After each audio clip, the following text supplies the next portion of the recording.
Voilà, bonsoir et bienvenue à cette nouvelle session du Club des étudiants de la prophétie. Nous sommes heureux de vous recevoir sur cette plateforme et si vous êtes sur YouTube, bienvenue aussi à vous. Ce soir, nous allons considérer l'étonnante et sublime révélation des fils de Dieu. Notre prochaine étude aura lieu le samedi 18 octobre, c'est-à-dire samedi qui vient là où continuerons à comprendre la famille divine à la fin des temps et sa mission. Mais ce sera donc, comme on pourrait le dire, notre troisième étude du thème direct, mais la quatrième de ce thème tiré du livre de la Genèse, puisque nous sommes en train de considérer les prophéties du livre de la Genèse. Et cette fois, nous avons une série de trois études sur les fils de Dieu. Voilà.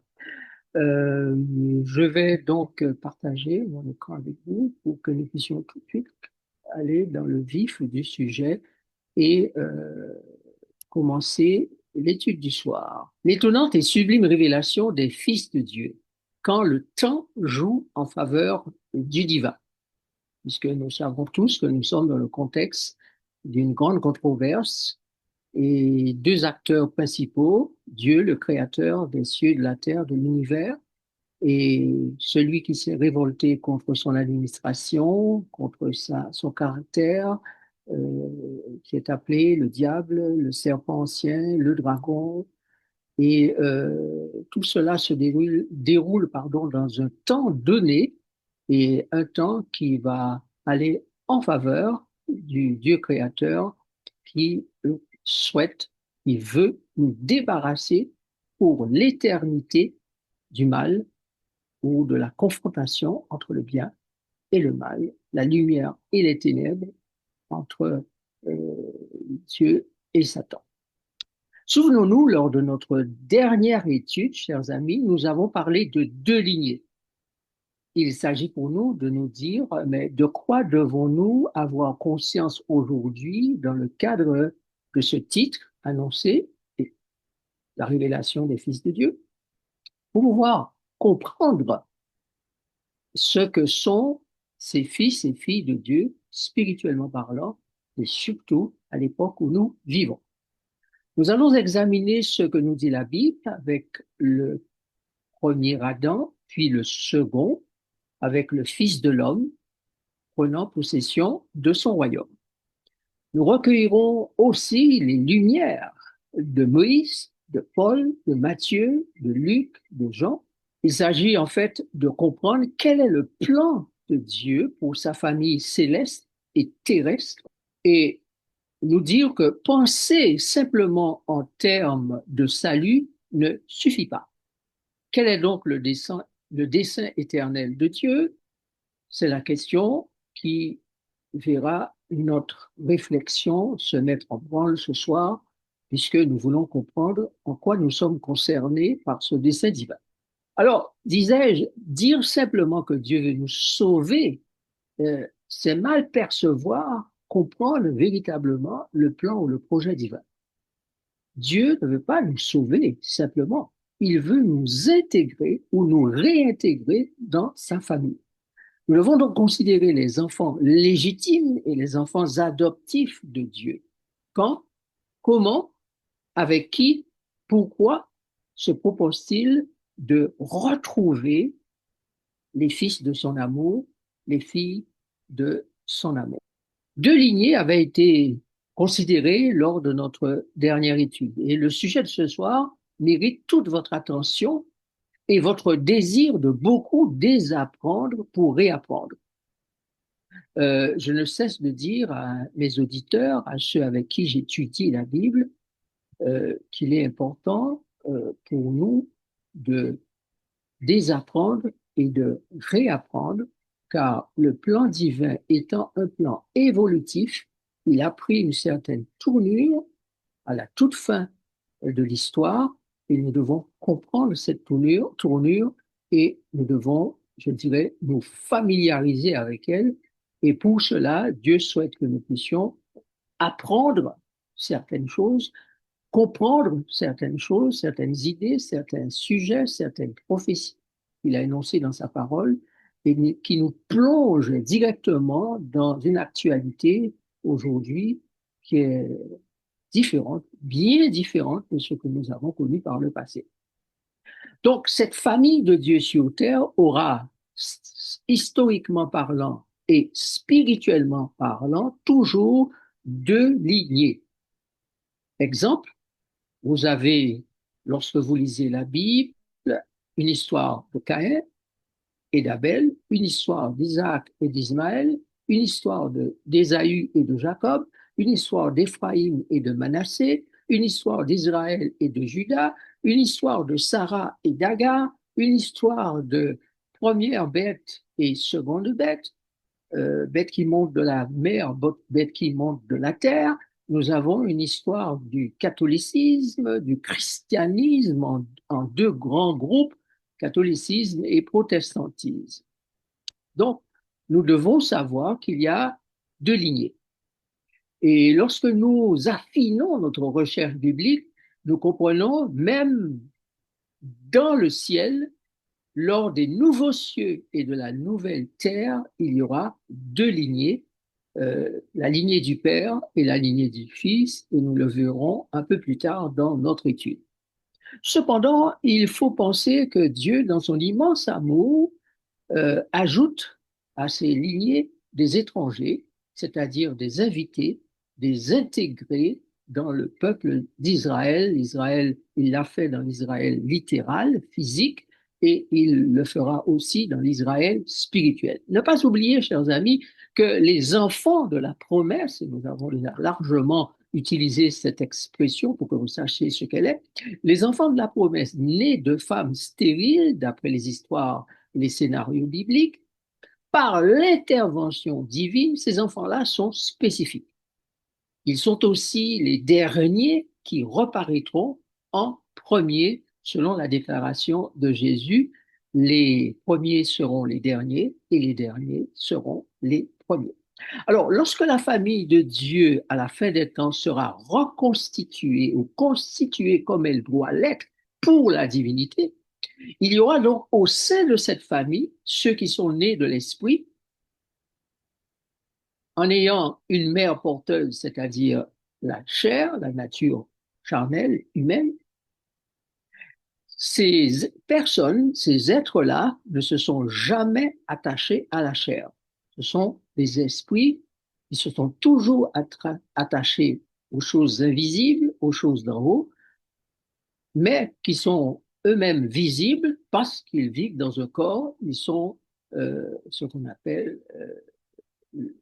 les porteurs du corps de chair, comme leur mère était porteuse de l'être spirituel né de la main de Dieu, né de la main d'en haut. C'est l'exemple typique, c'est l'exemple de Jésus.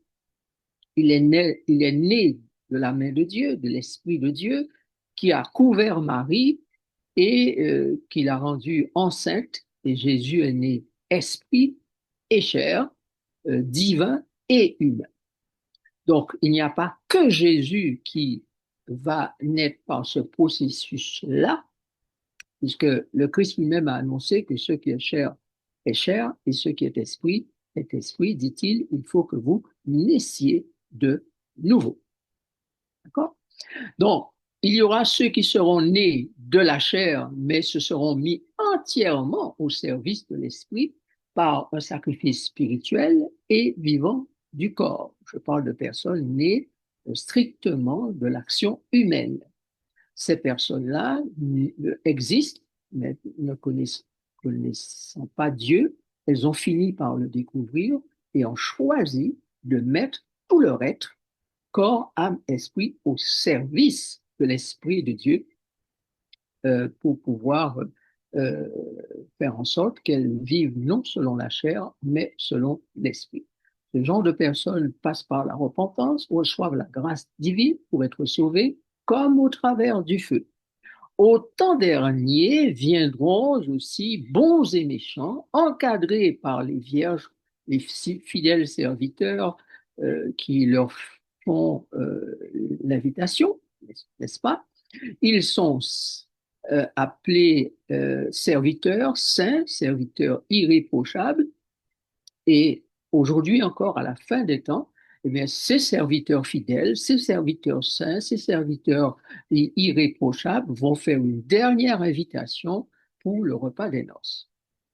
Donc, chers amis, vous comprenez que tout ce déploiement du plan divin pour réintégrer un grand nombre dans sa famille demande du temps pour la gestion, la préparation en vue de monde nouveau. Mais le diable, lui aussi, est en pleine préparation pour l'installation de nouvel ordre mondial, de monde, selon lui, un monde nouveau. Mais d'après la prophétie d'Apocalypse, chapitre 17, verset 12, cela ne durera qu'une heure prophétique. Alors, quelle est cette gestion du temps prophétique pour la naissance des fils de Dieu? Alors, que faut-il à ce stade, chers amis, retenir? Alors, vous qui avez lu la Bible déjà, vous savez que Dieu, avec Adam, Noé, Abraham, Isaac, Jacob, va préparer la venue d'une maison de deux grandes lignées après un grand nombre de jours, dit Ésaïe chapitre 24, versets 21 et 22. Laissez-moi vous dire que ce grand nombre de jours correspond à 2 160 000 jours pour que cette famille terrestre, céleste, existe, prenne naissance. Pour la restauration finale et l'héritage promis, il faudra ajouter encore 1000 jours ou encore année de 360 jours. C'est sur 7 millénaires, vous multipliez pardon, ce millénaire par 360, puisqu'il s'agit de millénaires d'années de 360 jours, c'est donc 7 millénaires multipliés par 60 ou années prophétiques qui doivent s'accomplir pour qu'enfin la famille de Dieu, la famille avec les fils de Dieu, devienne ou devienne une réalité. Pardon. Au total, nous aurons donc 2 520 000 jours de 24 heures ou 7 000 années littérales. Donc, Dieu a suffisamment répété le chiffre 7 dans plein d'occasions et dès la création pour nous dire que comme la création a duré 7 jours, le temps pour que naissent les fils de Dieu, c'est le 6e millénaire, comme Adam et Ève sont apparus le 6e jour. Et Pierre, dans son épître, nous précise véritablement qu'un jour pour Dieu, c'est 1000 ans. D'accord? Et ces 1000 ans vont ainsi servir à l'apparition du Fils de Dieu. D'ailleurs, des fils de Dieu. D'ailleurs, chers amis, je crois que vous connaissez bien ce texte de Romains chapitre 8, verset 19, qui dit, la création tout entière, n'est-ce pas? La création attend-elle avec un ardent désir la révélation des fils de Dieu. Donc, cette révélation est une affaire dans l'attente. Et pour vous qui avez déjà en partie étudié la prophétie des 2300 soirées matin, vous savez que cette affaire-là a commencé depuis 1844. OK?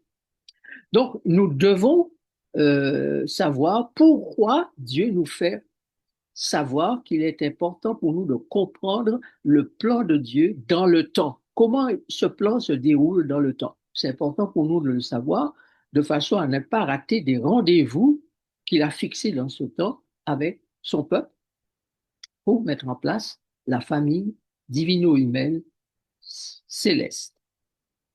Il est important que nous sachions que les premiers dans l'ordre de gestion seront préparés en dernier. C'est-à-dire que Dieu nous a fait vivre par l'histoire des enfants d'Israël en tant qu'être humain, un certain nombre d'expériences qui annonçaient ce qui va se passer au dernier temps. Je reprends le texte habituel pour ceux qui ont l'habitude de l'entendre, mais aussi pour ceux qui viendraient sur la plateforme pour la première fois. Dans 1 Corinthiens 10, verset 11, Dieu dit que toutes ces histoires ont été écrites pour notre instruction, pour nous servir d'exemple à nous qui sommes parvenus à la fin des siècles. Donc, c'est donc dans ces derniers temps, maintenant, que Dieu est en train de préparer ceux qui doivent être, qui vont être à son image, à l'image de son Fils, euh, dans une gestion commune de son royaume. Alors, ils seront des gouvernants avec lui, les autres des administrés, gérés directement par Dieu et ses saints anges. Ils sont les fils et les serviteurs de Dieu. Il y en a d'autres qui sont les invités au repas des noces et qui habiteront la terre. Dieu sélectionne cependant aujourd'hui ceux que la Bible appelle les 144 000 au cœur du peuple et les différents groupes qui composent l'Israël spirituel. Vous l'avez vu, bien que le christianisme est composé de beaucoup de groupes, eh bien, au sein de tous ces groupes, Dieu choisit des personnes et il dit que ce sont des personnes qui persévèrent dans l'obéissance au commandement de Dieu et la foi de Jésus. Okay? Donc, ils sont sélectionnés parmi tous ceux qui partagent la foi d'Abraham, la foi d'Adam, la foi d'Isaac, de Jacob, la foi de Jésus, la foi des fils de la promesse. Donc aujourd'hui, spirituellement parlant, vous pouvez devenir des Isaac, des Jacob, des Ésaü, des Joseph, des Benjamin, des Samuel, des Samson, etc., etc. Donc l'idée pour nous et la problématique pour nous, c'est comment nous identifier ou identifier ces élus des derniers jours. Posons-nous alors cette question fondamentale. À la fin des temps, comment sont appelés ceux qui reçoivent l'appel à sortir de Babylone? Nous lirons Apocalypse 18 et Ésaïe 52, verset 11. Nos lecteurs peuvent y aller. Apocalypse 18, verset 4.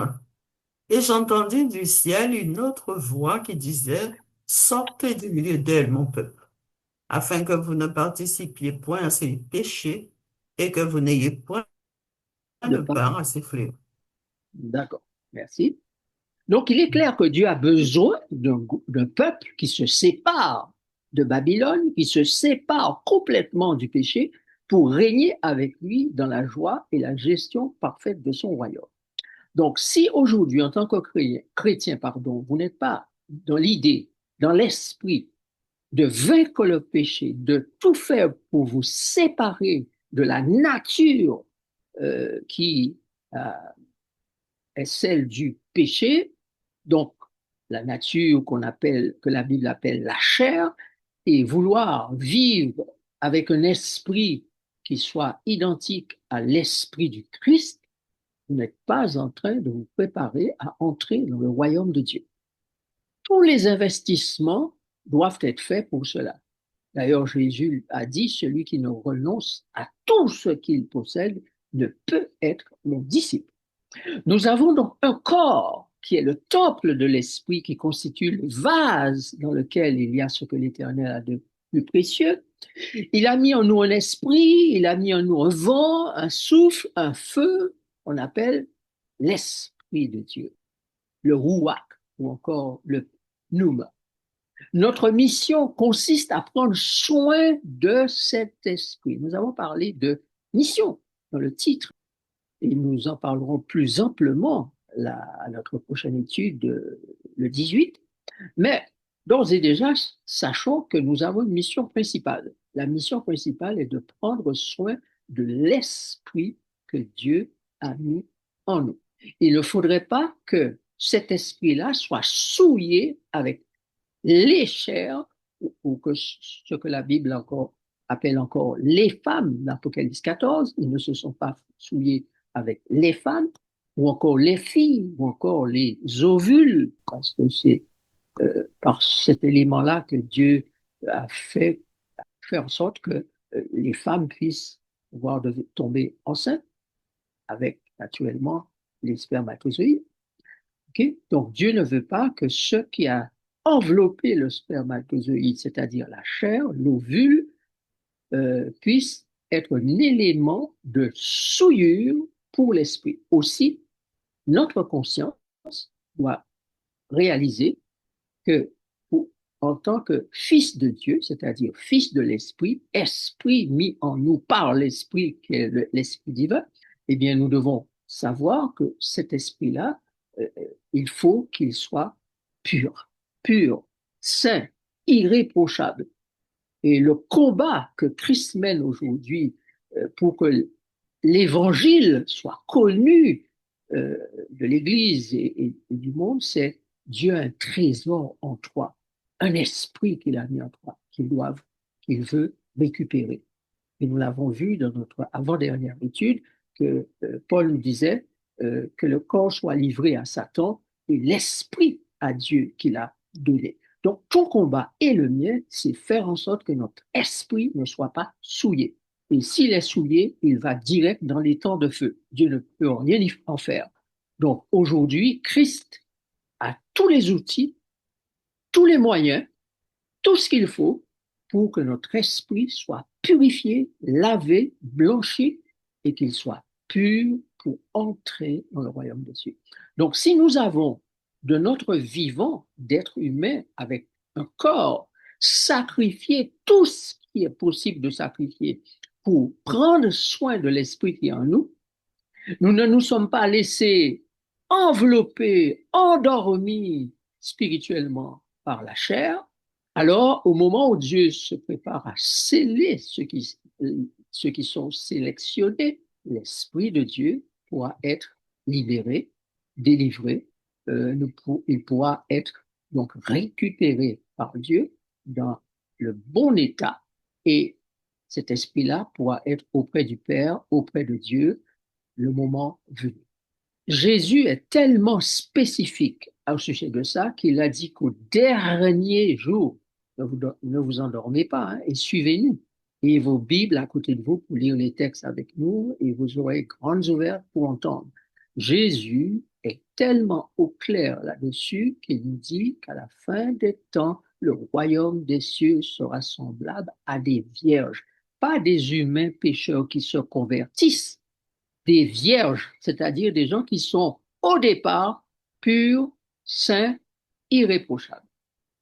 C'est de ce type de personnes que le royaume de Dieu sera d'abord constitué. Donc, et nous devons en être conscients. Ceux qui auront été conscients de cela, c'est-à-dire les êtres humains convertis, repentants, qui auront été conscients de cet objectif divin, vont dire, Seigneur, nous mettons tout à ton service, malgré notre nature de péché, pour que l'esprit que tu as mis en nous soit récupéré dans des conditions parfaites. Parce que toi, tu es capable de faire ce lavage, cette purification, cette sanctification, n'est-ce pas, pour qu'il en soit ainsi. Et voilà pourquoi Jésus dit que ces gens-là seront trouvés dignes de la résurrection. Nous n'aurons rien en nous alors qui soit de Babylone. Voilà pourquoi Dieu dit, pour que vous soyez purifiés, quittez Babylone, quittez les systèmes de ce monde le plus rapidement et le plus possible. Sortez de Babylone. Sortez des Babylones. Ce n'est pas une affaire simplement d'esprit, c'est-à-dire qu'il y a certaines organisations, certains systèmes où nous devons nous retirer complètement, car ils pourrissent notre esprit. Ils ne nous aident pas à aider l'Esprit Saint, Jésus lui-même, à nous purifier. Et vous? Donc Dieu dit, il est temps de sortir d'un certain nombre de systèmes. Deuxième texte, Ésaïe 52, verset 11. Partez, partez, sortez de là. Ne touchez rien d'impur. Sortez du milieu d'elle. Purifiez-vous, vous qui portez les vases de l'Éternel. Alors, vous savez que Dieu nous a donné un corps, c'est le vase, et dans ce vase, il a mis un trésor, un trésor. Donc, Dieu est non seulement soucieux que nous puissions traiter bien notre corps, le vase, notre esprit, le vase, parce que le vase, c'est corps, âme et esprit, n'est-ce pas? C'est ce vase-là que Dieu veut que nous traitions, il veut que nous participions, il veut que nous collaborions avec lui en faisant un certain nombre d'actions. D'abord, partir, sortir, ne pas toucher, sortir du milieu d'elle, se purifier. D'accord? Voilà le programme divin aujourd'hui pour ceux qui sont les vierges, ceux qui sont les fils et filles de Dieu, ceux qui euh, s'apprêtent à franchir les portes du royaume des cieux. Donc, les vierges portant les vases de l'Éternel, ce n'est pas suffisant de porter le vase. Il faut être conscient de ce qu'il y a dans le vase. Les vierges peuvent ressembler aux pures, aux saintes, aux irréprochables, mais sans le vase rempli de provisions d'huile, c'est-à-dire de l'esprit, de sainteté, de plénitude, alors ces vierges-là sont des vierges folles, des vierges perdues. Et je suppose que nul d'entre nous ne veut être parmi les vierges folles, mais parmi les sages et les sauvés pour avoir défendu la cause, l'honneur de Dieu au prix de notre vie ou au prix de notre père, mère, femme, mari, enfant, terre, possession, etc. Jésus dit, celui qui aura quitté son père, sa mère, ses frères, ses sœurs, ses biens, etc., etc., recevra le centuple et la vie éternelle. Okay? Donc, c'est dans cet état d'esprit que les véritables croyants, les croyants sincères et au courant du plan de Dieu doivent être. Maintenant, comment comprendre encore le déploiement du plan divin pour arriver à avoir un peuple de vierges sages? Que savons-nous des fils de Dieu, issus du premier Adam, père de la race humaine? Nous allons lire Genèse chapitre 4, versets 25 et 26 et 5, 1 à 3.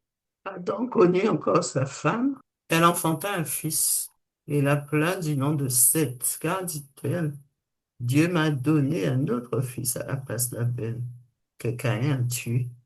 Seth eut aussi un fils, et il l'appela du nom de Enoch. C'est alors que l'on commença à invoquer le nom de l'Éternel. Voici le livre de la prospérité d'Adam. Lorsque Dieu créa l'homme, il le fit à la ressemblance de Dieu. Il créa l'homme et la femme, il les bénit et il les appela du nom d'homme lorsqu'ils furent créés. Adam, âgé de 130 ans, engendra un fils à sa ressemblance, selon son image, et il lui donna le nom de Seth. Nous avons déjà eu l'occasion, chers amis, de nous pencher sur ce texte de la Genèse. Mais nous nous y penchons encore ce soir parce que nous réalisons que la description faite de l'œuvre créatrice de Dieu utilise des termes qui sont extrêmement importants et prophétiques. Dieu a créé l'homme, il l'a fait à l'image, à la ressemblance de Dieu. Il a créé l'homme et la femme, il les a bénis, et Adam, âgé de 130 ans, va faire avoir un fils à sa ressemblance, selon son image, et lui donner le nom de Seth. Et l'Écriture nous dit que c'est à partir du le verset que nous avons lu précédemment, nous dit que c'est à partir de la naissance de Seth et de son fils Enoch que l'on va commencer à invoquer le nom de l'Éternel. Il faut pour cela se dire que tous ceux qui descendent de Dieu directement sont à la ressemblance de Dieu, à l'image de Dieu. Donc, on ne peut pas espérer être parmi les fils de Dieu, ceux qui seront donc, ils doivent être à la ressemblance et à l'image de Dieu, n'est-ce pas? Si l'on n'a pas cette détermination, cette motivation de demander à Dieu de nous faire naître de nouveau, de nous donner une naissance qui ne soit pas simplement une naissance de la chair, mais une naissance d'en haut, c'est-à-dire de l'esprit. Si après toutes les instructions données par le Saint-Esprit, eh bien le processus ne réussit pas parce que nous n'avons pas apporté la collaboration à l'Esprit de Dieu, à Dieu le Père, à Jésus, son Fils, eh bien, nous serons considérés comme vierges folles, perdues. Il nous faut suivre ces deux lignées et nous dire, mais quelle lignée est la préoccupation principale de Dieu aujourd'hui? La première ou la deuxième ligne? La lignée des fils de l'Esprit, des fils frères de Jésus, ou la lignée des fils d'Adam, aussi frère de Jésus, parce qu'il est lui-même esprit et chair. Donc il y a la lignée des fils de l'esprit et la lignée des fils de la chair. Voilà pourquoi Paul veut nous conscientiser au fait que nous sommes des instruments ou encore des êtres de chair. Mais alors, nous devons absolument pardon, choisir de vivre non selon la chair, mais selon l'esprit. Quel est donc le personnage biblique renommé dans la Bible à qui l'expression Fils de Dieu est attribuée naturellement? Nous allons le voir dans Luc chapitre 3, versets 23 et 28. Jésus avait environ 30 ans lorsqu'il commença son ministère, étant comme on le croyait, fils de Joseph, fils d'Élie, fils d'Énos, fils de Seth, fils d'Adam, fils de Dieu. Réalisez que le Christ, Jésus, est appelé lors de la description de son ascendance ou descendance, eh bien, il est appelé fils de Seth, fils d'Énoch ou d'Énos, fils d'Adam, fils de Dieu. Donc il est dans cette ascendance de double naissance, fils d'Adam, fils de Dieu. Maintenant, comment Matthieu et Luc formulent l'ascendance et la descendance du second Adam, Jésus lui-même, puisque vous savez que c'est Jésus qui est appelé le second Adam. Voyons voir dans Matthieu 1, versets 1 et 16 d'abord. Alors, généalogie de Jésus-Christ, fils de David, fils d'Abraham. Jacob engendra Joseph, époux de Marie, de laquelle est né Jésus, qui est appelé Christ. Donc, lorsque vous lisez cette généalogie entièrement, vous réalisez qu'Abraham a eu deux Jacob dans sa descendance. Jacob, le fils d'Isaac, et ce Jacob qui est le père de Joseph, lui-même père de Marie de Marie et père adoptif de Jésus qui est appelé le Christ. Donc ce Jésus est fils né de l'Esprit et à la fois fils de l'homme né de la descendance d'Abraham, de Joseph, le deuxième de Jacob, le deuxième fils de Marie. Donc, dans la famille de Dieu, il y aura, grâce à Jésus, deux lignées d'enfants. Ceux qui sont nés de l'Esprit et qui ressusciteront pour être des anges, et ceux qui sont nés de la chair, qui ressusciteront pour avoir un corps glorieux. Ceux qui seront à l'image du Père, qui est Esprit, et ceux qui seront à l'image du Fils, avec un corps glorieux. Car vous savez que désormais, Jésus prend la nature humaine pour la garder pendant l'éternité.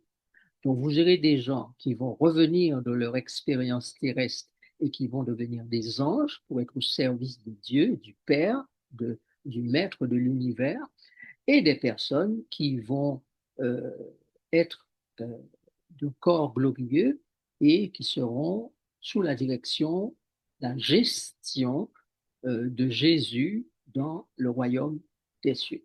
Voilà pourquoi la Bible dit que Jésus prépare un royaume pour son Père et il prépare un royaume pour lui-même, en fait, le royaume que le Père va lui offrir. Vous vous souvenez qu'il a dit, je n'ai perdu aucun de ceux que tu m'as donnés, sauf le fils de la perdition ou sauf les fils de la perdition qui vont choisir de suivre le fils de la perdition. Mais tous ceux qui vont suivre Jésus parce qu'ils croient fermement que Dieu les a offerts à Jésus, eh bien ceux-là vont donner l'honneur à Dieu et au Père qui leur donne le privilège d'appartenir à Jésus et de faire partie des enfants de Dieu qui retourneront dans la maison du Père. Donc ceux qui seront à l'image du Père, qui est esprit, et ceux qui seront à l'image du Fils, avec un corps glorifié, capable de se dématérialiser comme Jésus pouvait le faire lui-même. Maintenant, autre question. Comment le Père se donne-t-il d'autres fils à l'image de Jésus, son unique héritier? Romains chapitre 8, versets 28 et 29. Nous savons du reste que toute chose concourt au bien de ceux qui aiment Dieu, de ceux qui sont appelés selon son dessein. Car ceux qu'il a connus d'avance, il les a aussi prédestinés à être semblables à l'image de son Fils, afin que son Fils fût le premier-né entre plusieurs frères.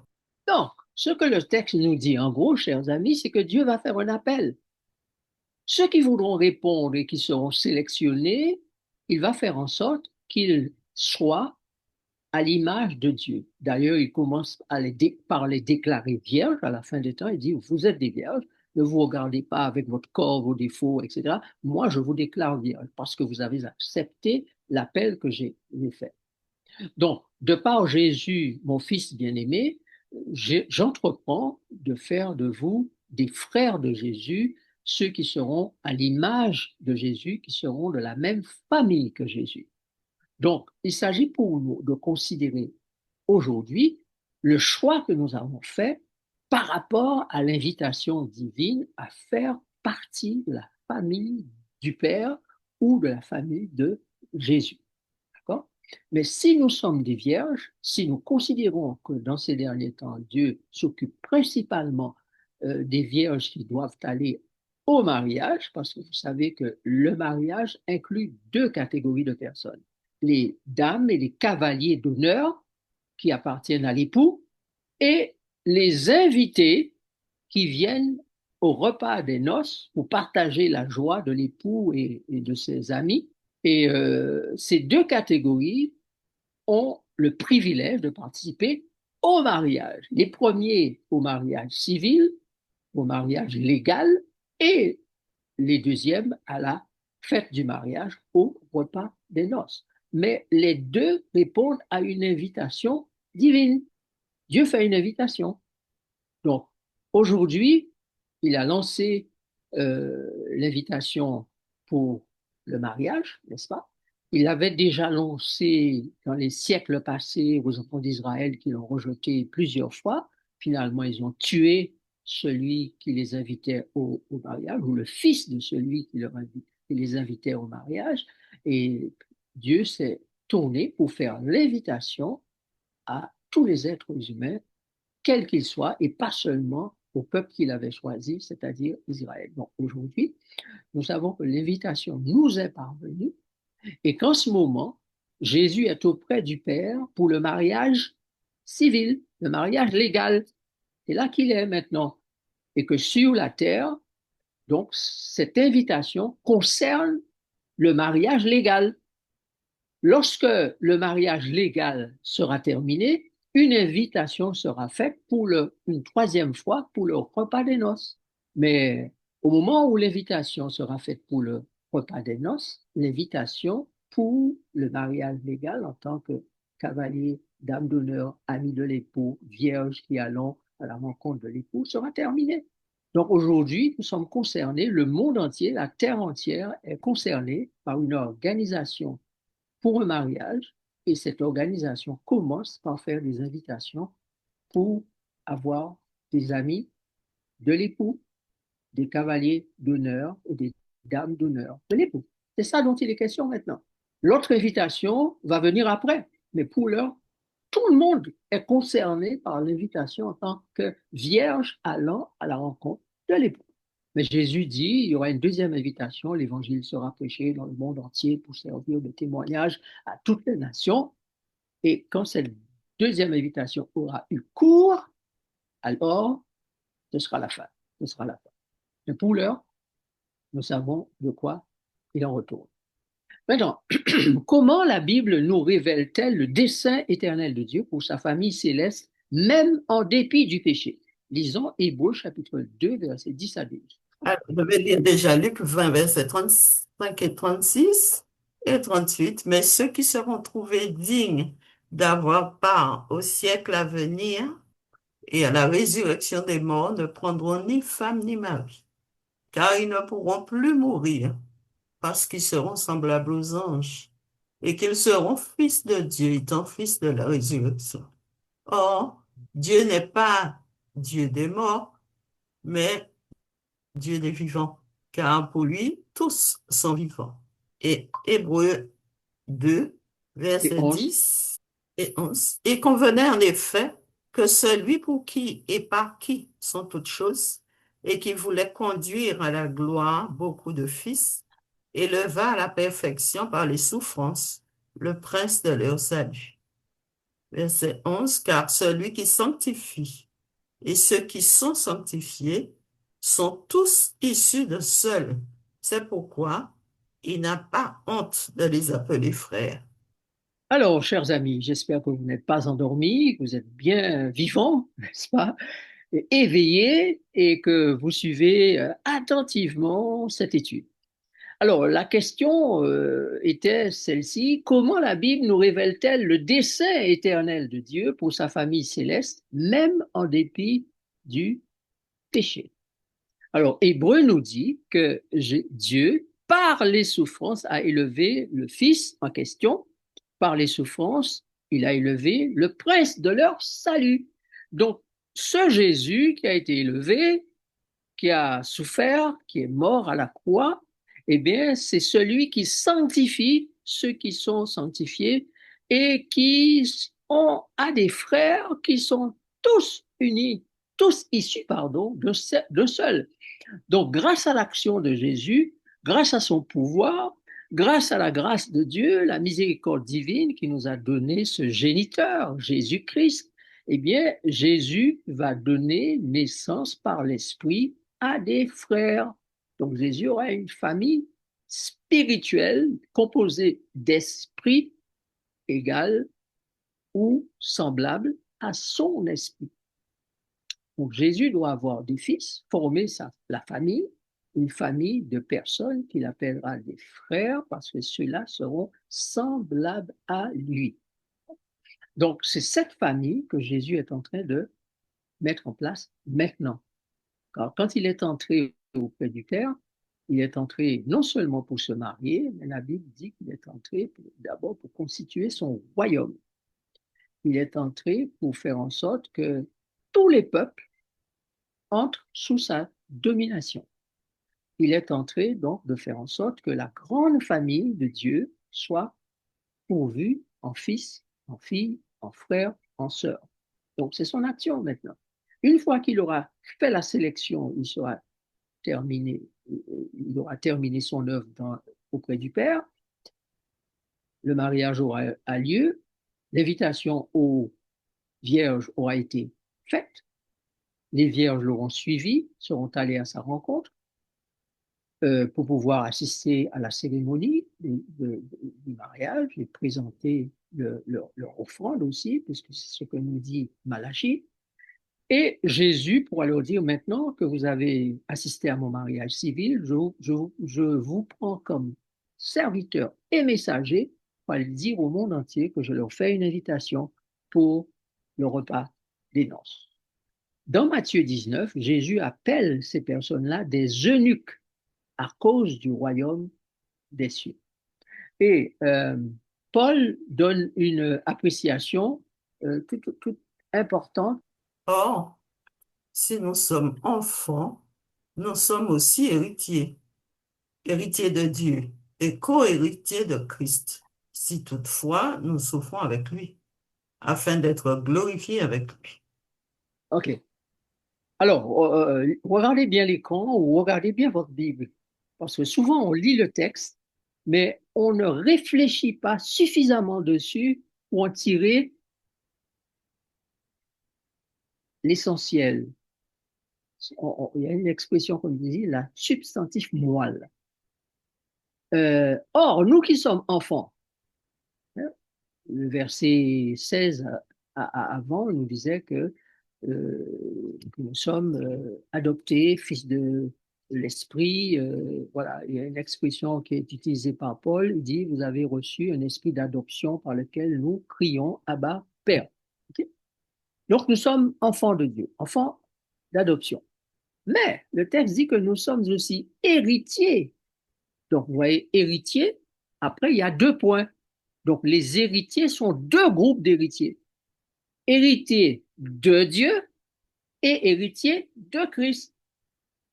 Autrement, il aurait dit tout simplement, nous sommes enfants, nous sommes héritiers de Dieu et co-héritiers de Christ. On aurait pu confondre et dire, qui dit héritier de Dieu, dit co-héritier de Christ. Non, nous sommes héritiers, deux points. D'abord, héritier de Dieu, puis héritier de Christ, si toutefois nous souffrons avec lui afin d'être glorifiés par lui. Donc les héritiers de Dieu et de Christ doivent tous deux passer par cet élément de souffrance qui va jusqu'à la mort, n'est-ce pas, afin d'être glorifiés. Voilà pourquoi Paul, ayant compris bien cela, dit, si donc vous êtes ressuscités, car il n'y a que les morts qui ressuscitent, si donc vous êtes ressuscités, attachez-vous aux choses d'en haut, où Christ est assis à la droite du Père et où votre vie est cachée en Christ, en Dieu, par Christ en Dieu. Ainsi, nous comprenons que les fils de Dieu viennent de la race humaine pécheresse, mais ils passent du statut de pécheur à fils de Dieu légitime, parce qu'ils ont répondu aux critères de ceux qui seront ressuscités, nés de nouveau. Pour être des anges, premièrement, les héritiers de Dieu sont les anges, c'est-à-dire les êtres humains qui ne prendront ni mari ni femme, mais qui seront fils de la résurrection et fils de Dieu, n'est-ce pas? Et qui seront, comme dit Jésus, dans le ciel comme des anges. Donc voilà les héritiers, les anges, êtres humains devenus anges. Et puis vous avez un certain nombre d'êtres humains, tous sont des adoptifs, n'est-ce pas? Qui, à leur tour, deviennent des héritiers de Christ. Parce que ces gens-là sont dotés, eux aussi, d'un corps vivant qu'ils auront mis entièrement au service de l'esprit qui doit devenir héritier de Dieu. Donc, en vous, il y a un esprit qui appartient à Dieu. Ce sont les héritiers de Dieu.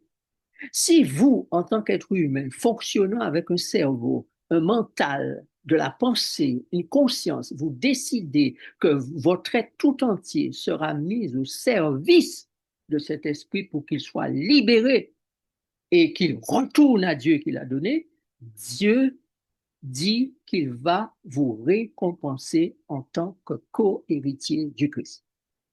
Voilà ce qu'il faut comprendre.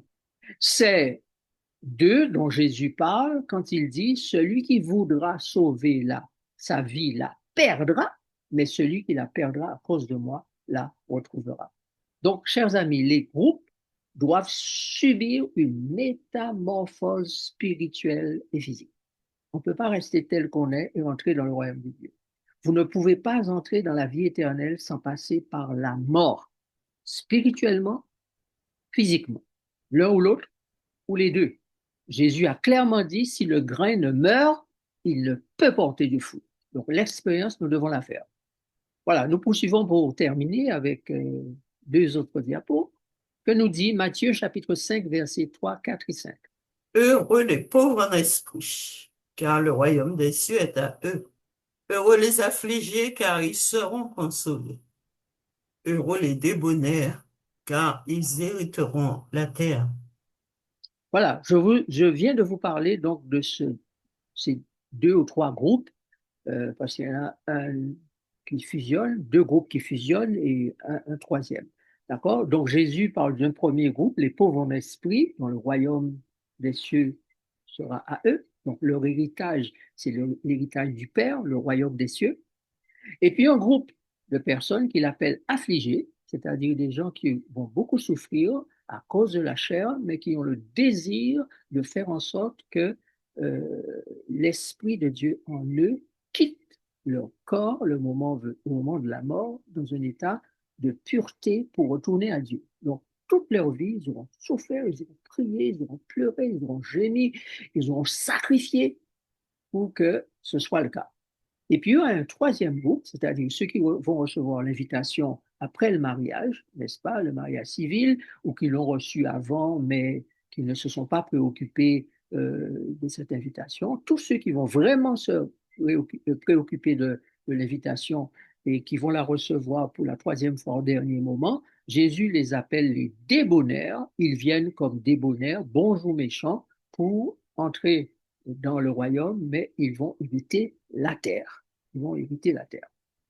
Voilà. Alors, Apocalypse 1, verset 6 et Apocalypse 5, 9 et 10 nous donnent encore la précision. Ce sont les deux derniers textes que nous allons lire. Oui. Et qui a fait de nous un royaume, des sacrificateurs pour Dieu son Père. À lui soit la gloire et la puissance au siècle des siècles. Amen. Amen.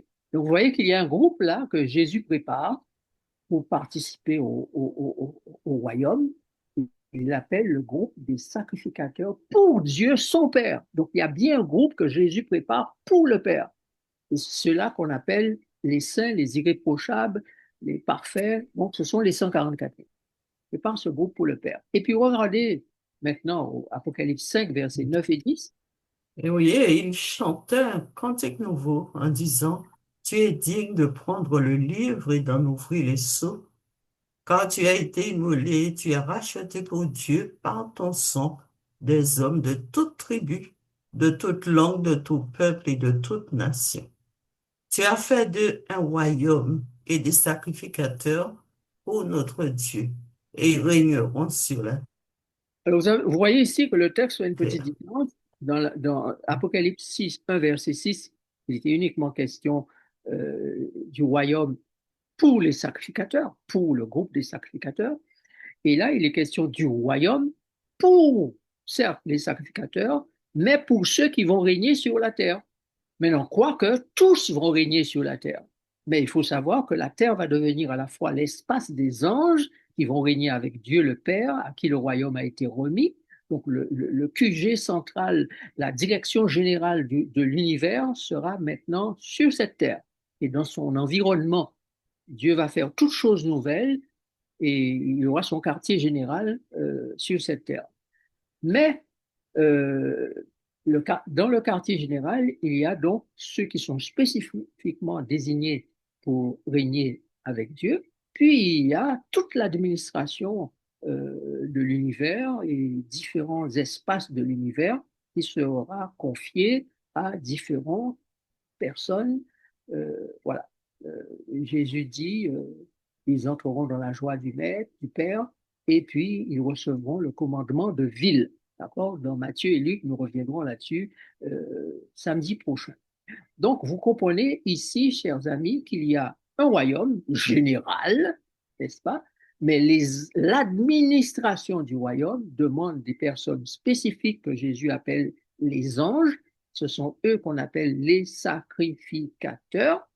Et il y a aussi des administrateurs de différentes planètes ou différentes galaxies ou je ne sais pas quoi, mais ce sont des gens qui vont recevoir le commandement, d'accord, avec qui le Christ va partager le commandement du royaume.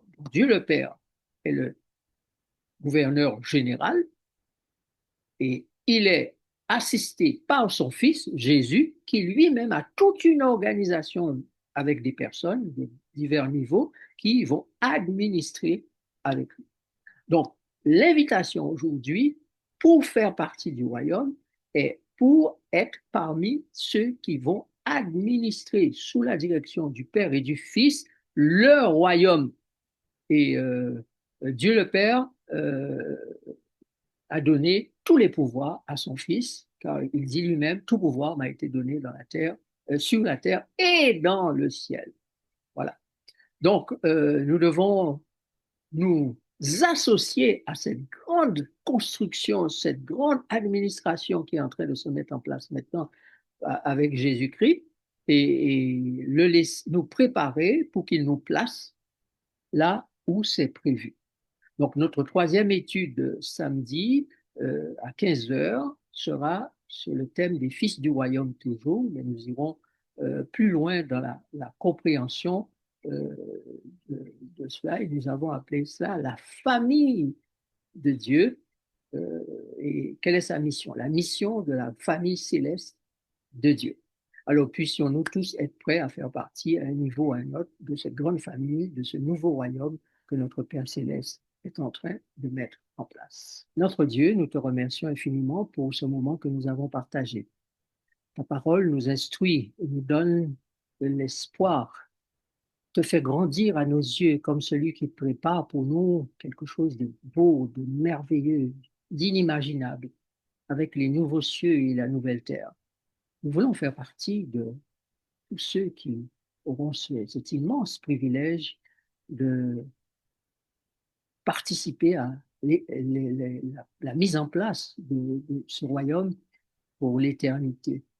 Nous te remercions de n'avoir pas regardé à notre nature des péchés, mais d'avoir tout mis en place pour que nous puissions retrouver la famille céleste, la maison du Père. Alors, maintenant, aide-nous à bien comprendre aujourd'hui ce que tu attends de nous, la collaboration que tu attends de nous, de sorte que nous puissions intégrer cette famille sans difficulté. Fais-nous du bien au-delà de ce que nous demandons et pensons. Au nom de Jésus. Amen.